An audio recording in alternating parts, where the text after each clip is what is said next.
You see liberals, useless liberals. I would appreciate you and probably love you guys on other days, but days like today, you are completely useless because you are so afraid of the boogeyman that the conservatives gave you. It's either that or you just feel so much more enlightened because you can say, well, there's really bad things on both sides of the aisle. Okay, guys, so something that's kind of been on my mind or something that I've been noticing lately and that I think is a positive development is sort of the total lack of chatter or talk about Antifa in the media. If you notice, there hasn't really been much mention of Antifa for a while now.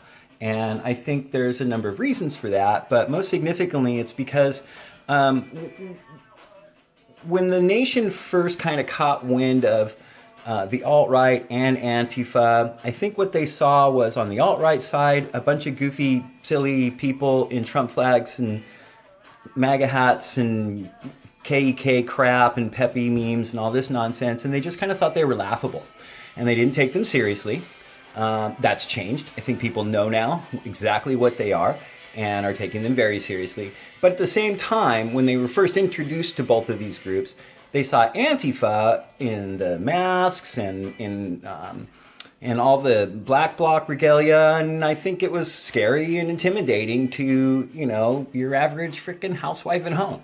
And they didn't know what to make of it. And the alt-right really capitalized on that and really, you know, pushed this Antifa's the real is the real fascism and all this shit. And I think that the nation sort of bought into it. But I think there's a real sea change in that, and I think this is a real opportunity for anti-fascist organizers to take this moment to show all the sort of positive community work the Antifa groups do. There's, you know, feeding the homeless and providing disaster relief, and because I think people are realizing, wait a minute, these alt-right people aren't just Trump supporters. They're riddled with insane violence. Every single week, somebody who's connected to the alt-right freaking kills someone or is getting arrested by the FBI on some failed terrorist attack or bombing. And the nation realizes it, and they're less intimidated and afraid of Antifa right now. So I just think that the liberals might be waking up a little bit. And so when I saw this video from Benjamin Dixon, I thought it was very telling in terms of how people who aren't directly related or closely associated with Antifa groups or never sort of marched with Black Bloc on the street, who were intimidated, are starting to point the narrative the other way, as made evident by, you'll see Benjamin Dixon in his video is premised on Keith Ellison tweeting out a picture of him holding Mark Bray's book, Antifa, the Anti-Fascist Handbook, as a sort of, hey, you know, look out, Donald Trump, we're coming for you. And liberals freaked out over it. So, I mean, we're not all the way there, but I think we've, you know, crossed a turning point. Let's get back to the Benjamin Dixon video. But first, the international noise conspiracy.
Smash it up.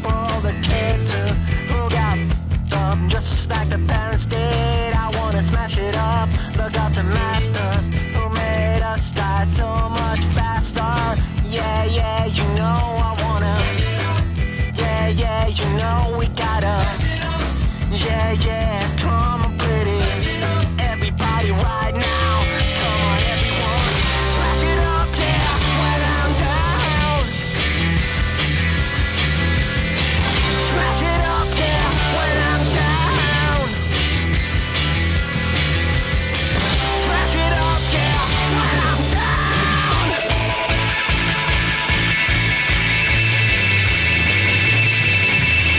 I wanna smash it up for all the people and for a right to be treated equal. I wanna smash it up for all my friends. I hope you stick around until the very end. Yeah, yeah, you know I wanna. Yeah, yeah, you know we gotta. Yeah, yeah, everybody wants to. Come on, everyone, right now, yeah. Smash it up, yeah, when I'm down. Smash it up, yeah, when I'm down. Smash it up, yeah, when I'm down.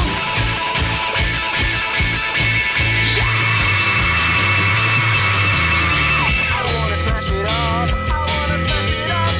I wanna smash it up. I wanna smash it up. I wanna smash it up. I wanna smash it up.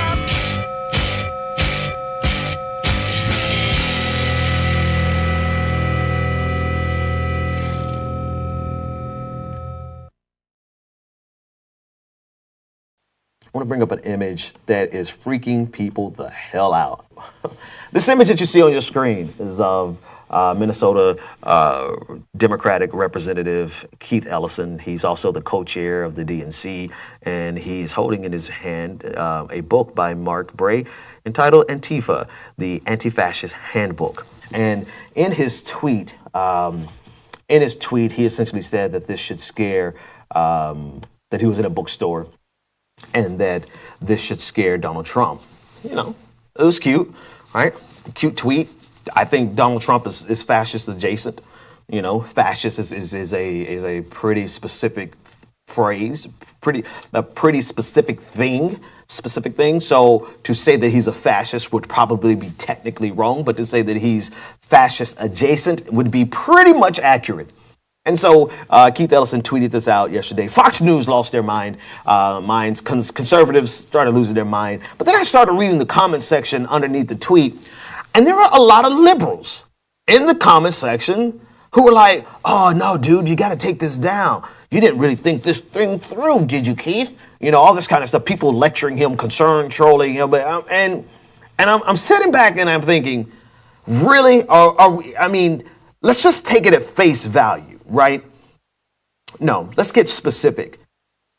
This fear of Antifa, and again, I have no idea what is the correct way to say it because people around here are always saying I'm saying it wrong. I don't give a damn. Antifa, whatever.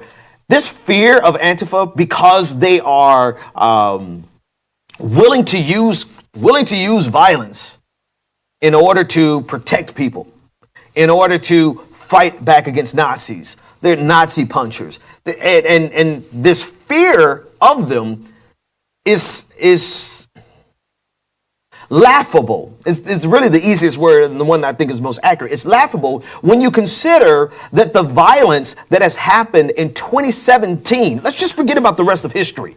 Let's look at 2017. The violence that has been perpetuated, that America has been inundated with, has come from fascists, Nazis, literal Nazis taking to the streets, screaming blood and soil, screaming Jews will not replace us.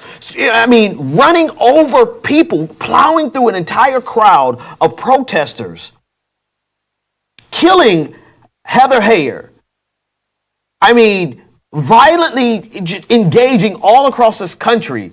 If you look at incidents of violence in America where people are killed, and they're killed on ideological grounds, it's generally coming from the fascist side of the equation.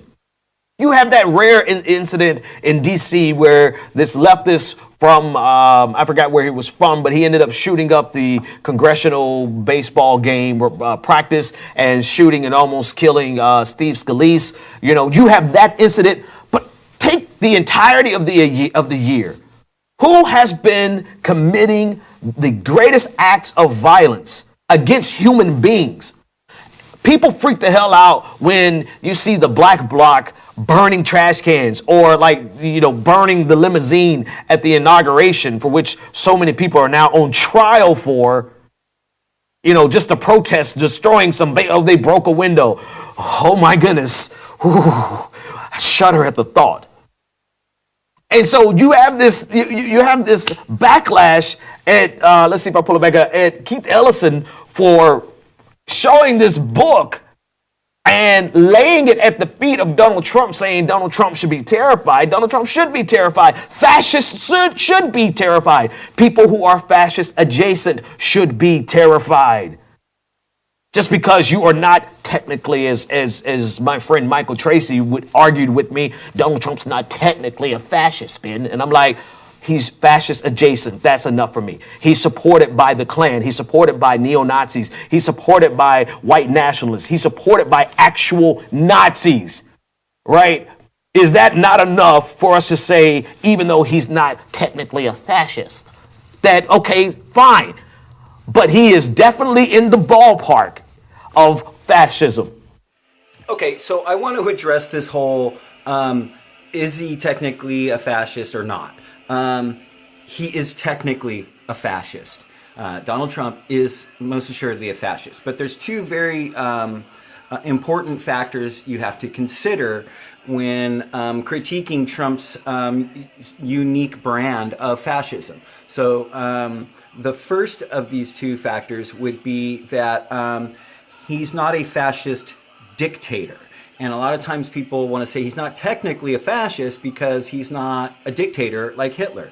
But I would just remind those people that Hitler was a fascist before he became a dictator. And then sort of the other second, I think, important factor to consider in Trump's personal unique brand of fascism is that he's too incredibly stupid to know that he actually is a fascist. I stand by that completely. He does not know that he's a fascist. But it doesn't change the fact that the methods he employs and his policies and his ideas and his worldview are all fascist in nature. And I would also assert that that is also very indicative of the alt-right.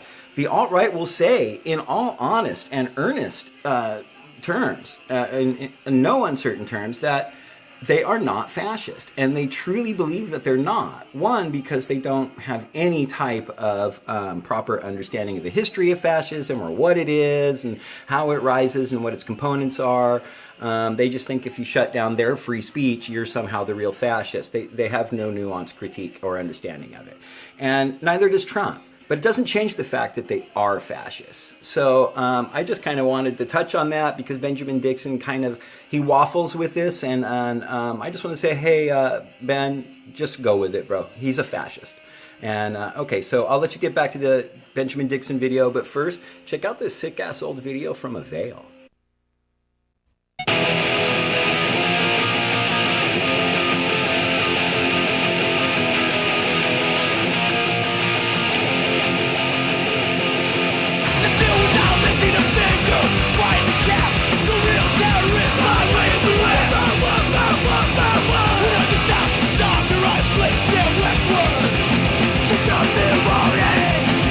Put a figure on it. A man who will triple the profit. Long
why are we even having this conversation? It's because of this need for liberals. This is the problem with liberals, and then there's a problem with conservatives. For liberals, there's this need to find an equivalence so that they can appear to be the center in every conversation, so that they can appear to be the moderates in every conversation. There's bad people on both sides. They talked about Donald Trump for saying this, but it was kind of curious. Actually, correct myself. They didn't call out Donald Trump for this because this is some shit that they would say, that there's bad people on both sides and there's good people on both sides in the equation between fascists and anti-fascists. I'm sorry. No, in an equation between anti-fascists and fascists, historically, we know who the bad people are. There is no equivalence between the two, but liberals and their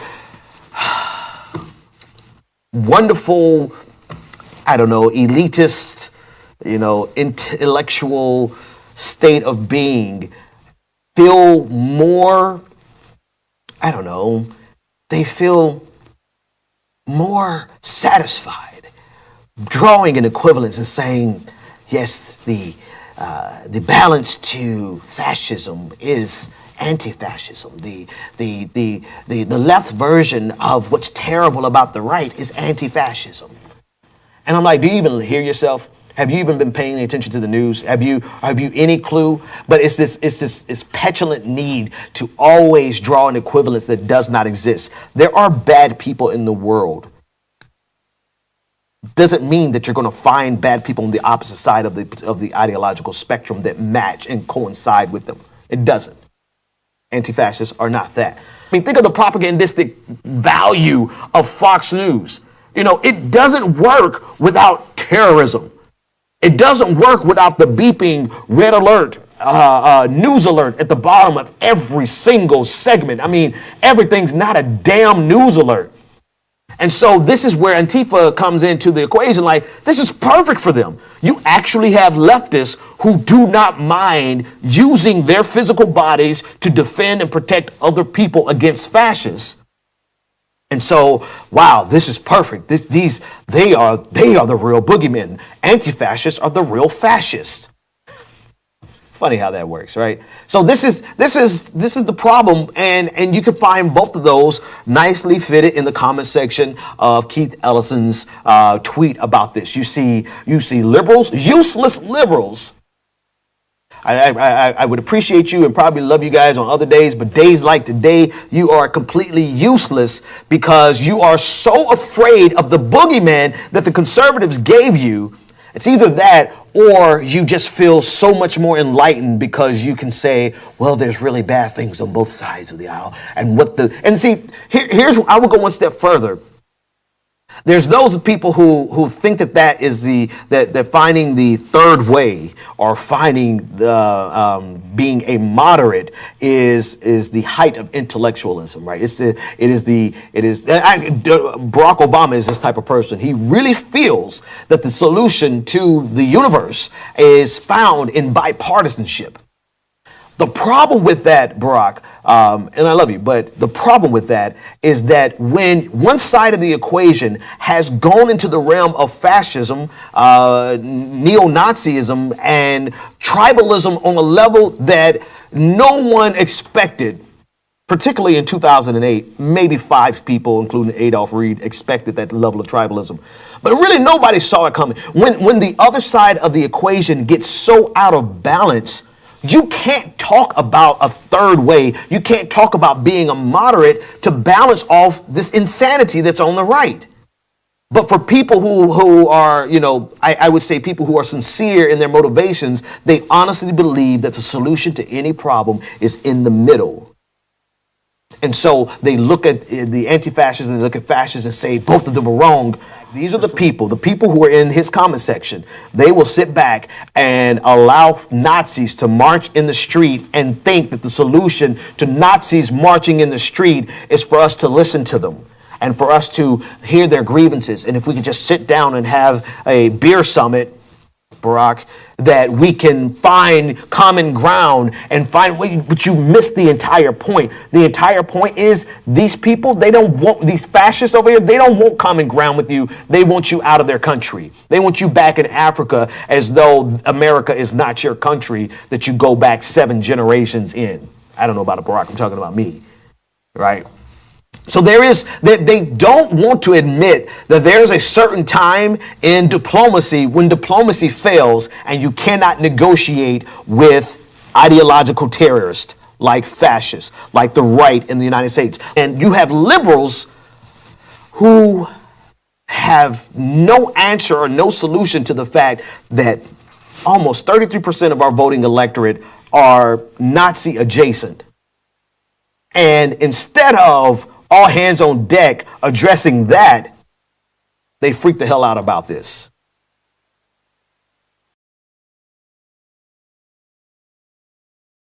Okay, guys, thanks a lot for watching. Make sure to subscribe to our channel, like and share stuff on Facebook, follow us on the tweeters, and please, please, please be sure to hit up our Patreon at Punks for Progress and donate there if you'd be so kind, so we can make these videos better and more frequent and all that kind of business. So thanks for hanging out, and once again, I'm sick of it all.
in our homes and in our heads.